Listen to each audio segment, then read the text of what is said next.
Pour commencer, j'ai toujours eu envie de faire un métier artistique depuis l'âge de 5 ou 6 ans. Après le lycée, j'ai fait une école d'art appliqué à Paris, dans le 19e, à côté des Buttes de Chaumont, qui s'appelait l'Initiative. Et là, on était formé au dessin. Un de mes profs, qui était professeur de lettres et de traits, était graveur.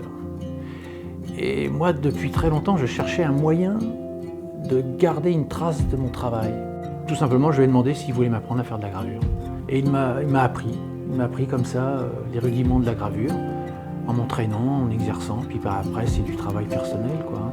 Le principe est très simple, hein, il n'a pas évolué depuis 5 ou 600 ans, mais une fois que tu l'as bien compris, après c'est des essais, c'est des échecs, parfois des réussites, et puis petit à petit t'avances.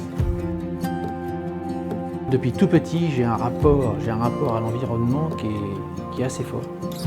Et donc c'est ce qui m'inspire, c'est ce qui me motive. Donc paysage avec ou sans nature, c'est ça qui m'intéresse. Ce que j'essaye de faire, c'est quelque chose d'honnête et d'essayer de laisser paraître de la poésie. La poésie de l'image, plutôt que dire 100 mots, mieux vaut voir une fois qu'entendre 100 fois. Ce que j'ai à dire souvent est à voir et non pas avec des mots. Il y a des termes comme ça vachement jolis en gravure.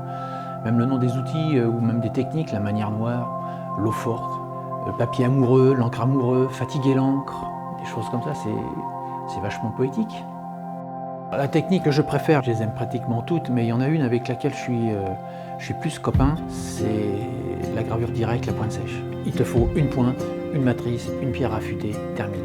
C'est ce qu'il y a de plus primitif et ça me rapproche des hommes préhistoriques quand ils ont travaillé sur les parois. Parce que moi j'ai plaisir à dire que la première forme d'art plastique, en fait, c'est la gravure, parce que avant même d'appliquer des pigments sur les parois, les hommes des cavernes ont gravé. Ont gravé avec un doigt, avec un caillou, avec un bout de bois, ils ont gravé sur des parois d'argile, ils ont gravé en bas-relief, ils ont gravé, quoi. Alors pour certains, la gravure n'existe que par l'impression, mais moi je suis pas tout à fait d'accord avec ça. Graver un bijou, graver une assiette ou une céramique, c'est de la gravure, même s'il n'y a pas derrière une impression. Le matin, je suis content de me lever de bonne heure pour aller à l'atelier, et c'est même un art de vivre pour moi, la gravure. C'est presque de la méditation, on est entre soi et on est à ce qu'on fait au moment où on le fait. On ne fait pas déjà ce métier-là par hasard, il faut vraiment l'aimer, sinon on ne lui pardonnerait jamais les vacheries qu'il vous fait, quoi.